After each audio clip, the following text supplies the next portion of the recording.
Se você tem o desejo de fazer a obra de Deus no altar e quer aprender mais ou tirar as suas dúvidas, acompanhe o quadro Escolhidos para o Altar. Saiba das dificuldades da obra de Deus pelo mundo afora e o privilégio de levar o Evangelho a toda criatura. É só enviar o e-mail para domingosiqueira@r7.com. Está no ar Escolhidos para o Altar, para todos que têm o chamado de Deus.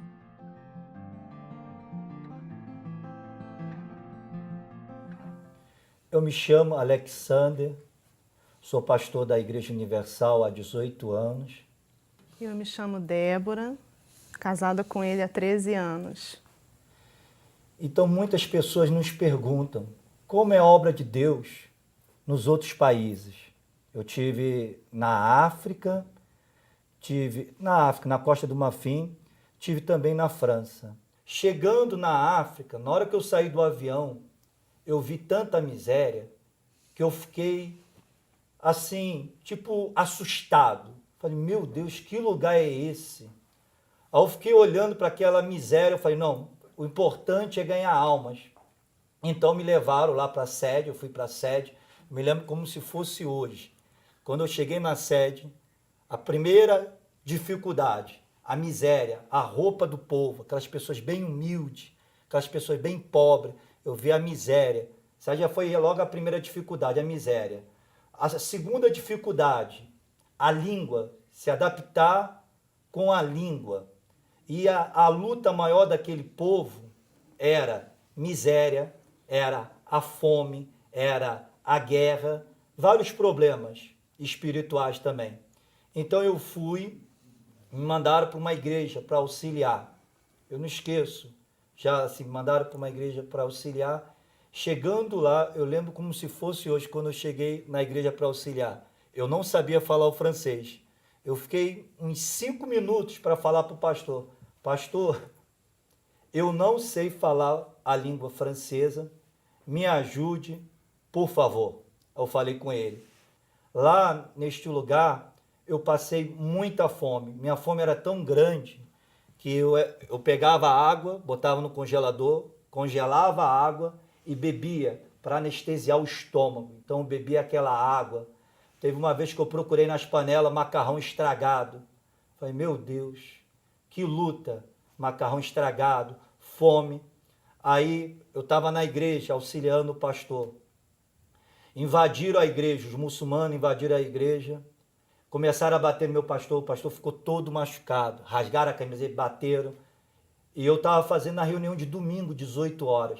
Aí eles falaram assim, vamos bater nele, vamos bater naquele branco, vamos espancar ele. Aí eu falei pro povo, pessoal, estenda as mãos, manda fogo. Aí o povo entrou na minha frente, é engraçado, né? O povo entrou na minha frente, não, vocês não vão bater no pastor. Eu lembro que foi tão forte que Deus usou aquele povo, senão eu seria espancado até a morte. Mas o amor pelas almas, aquela paixão pelas almas, a gente não olhava para as dificuldades. De tanto eu beber água barrenta, os meus dentes de trás, os dentes apodreceram. Então eu pegava álcool, botava dentro da boca álcool para anestesiar a dor. Eu ia na farmácia, comprava o álcool e jogava nos dentes, porque eu não conseguia dormir de tanta dor. Perdi os dentes de trás. Aí depois me mandaram para outra igreja. Aí eu lembro que eu peguei a malária. Peguei a malária, eu lembro como se fosse hoje, chegando na clínica. 2 enfermeiros me seguraram, pegaram assim pelo braço, me seguraram. E eu comecei a passar mal. Comecei a vomitar. Estava com dor de barriga. Comecei a passar mal. Aí me botaram numa cama, eu não aguentava nem botar os pés na cama. Na hora que eu deitei naquela cama, no outro dia, o homem que estava do meu lado, ele morreu. Quando eu vi levando o corpo daquele homem morto, eu com malária sozinho, eu fiz uma oração. Falei, meu Deus, o Senhor me trouxe aqui para ganhar almas ou para morrer, Senhor? Eu estou doente, estou aqui entre a vida e a morte, mas o Senhor tem poder para me curar. Aí no dia seguinte, eu recebi uma força tão grande. A minha saúde começou a voltar, o meu vigor começou a voltar. Aí eu fiquei feliz. Aí eu saí da clínica, ainda estava com os sintomas da malária. Aí começou outra guerra. Qual foi a guerra? Teve a guerra no país. Eu nunca tinha visto isso. Já vi guerra de traficante, polícia contra os bandidos, mas eu nunca tinha visto na minha vida o país em guerra. As pessoas morrendo, tiroteio, os bandidos soltos, abriram as prisões. Parecia apocalipse. E eu fiquei isolado numa igreja muitos dias e a guerra, tiroteio, morte, tomaram o país. Eu tive que fazer o quê? Eu tive que andar 45 quilômetros a pé para chegar na sede. Quando eu cheguei, era tanta guerra, o pessoal falou, vem cá, você é maluco no meio do tiroteio, matando as pessoas? Você ficou maluco? Mas eu não tinha outra coisa, não tinha outro lugar para ir, porque era o conflito, as pessoas se escondendo, tinham medo de ir para a igreja para morrer. Então foi toda essa luta. O interessante é que tudo isso que ele passou foi um propósito de Deus. Ele estava sendo preparado e eu também. Quando ele estava na África, a gente não se conhecia ainda. Mas eu já tinha um propósito com Deus e Deus tinha colocado no meu coração de fazer a obra.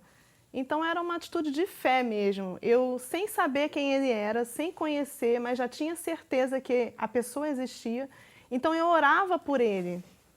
Então todas as vezes que eu ia fazer as minhas orações, eu falava, meu Deus, aonde estiver o meu futuro marido, que o Senhor venha guardá-lo, que o Senhor venha protegê-lo, que o Senhor venha usá-lo na tua obra.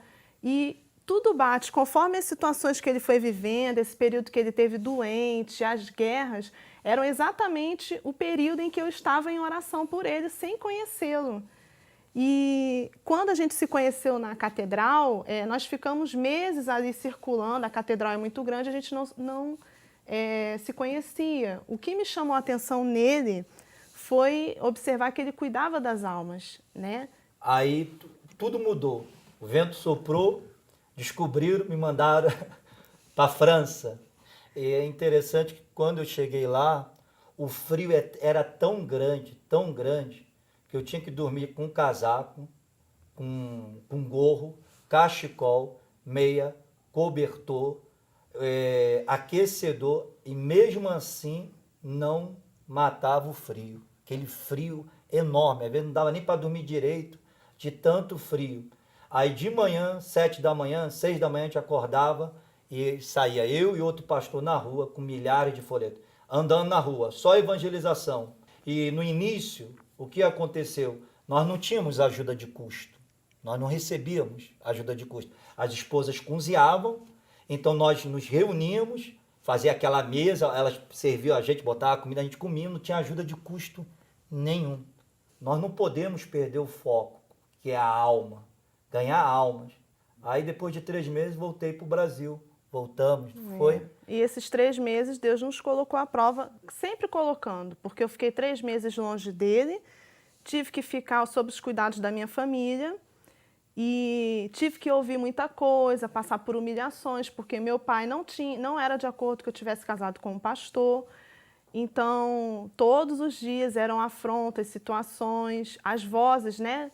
Por que você está nessa obra ainda? Olha o que te aconteceu, olha só, você se gastou tanto que ficou doente. E o teu pai chegou para mim, se lembra? Ele chegou para mim e falou assim, filhote de pastor? Ele falou, filhote de pastor, eu não entreguei a minha filha com saúde para você? Falei, entregou, sim, senhor. Olha o estado que você entregou minha filha. Toda doente, quase morrendo. Olha o futuro que você está dando para minha filha. Aí eu falei para ele, seu Judácio, pode ter certeza de uma coisa. Essa situação vai mudar. A filha do senhor vai ser curada. Que nada, Deus não vai curar nada. Vai ser curada. E para a honra e para a glória de Deus. Minha esposa hoje, ela não depende de mim para nada. Ela lava, passa, cozinha, leva uma vida normal. Hoje minha esposa está curada, ela não está mais numa cadeira de roda. Pode ficar até de pé, né? Fica aí, por favor. Ó. Né? Olha só. Estava na cadeira de roda. Deixa eu ajudar aqui. Não é porque do... A poltrona. Hoje minha esposa está curada. Anda, faz tudo. Qual é a parte mais forte de tudo? O nosso testemunho. Nós estamos voltando novamente para a França. Demos a volta por cima, vencemos para a glória de Deus. Qual é o recado que eu quero deixar para você que está nos ouvindo, que está nos vendo? Pode ser a maior luta que você esteja passando agora, a pior de todas as lutas. Você não pode olhar para trás. Você tem que crer de todo o teu coração. Um dia eu vou vencer. Um dia eu vou dar a volta por cima.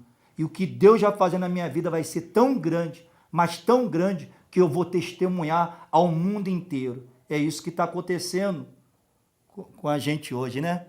Hoje nós estamos dando testemunho, falando da grandeza de Deus.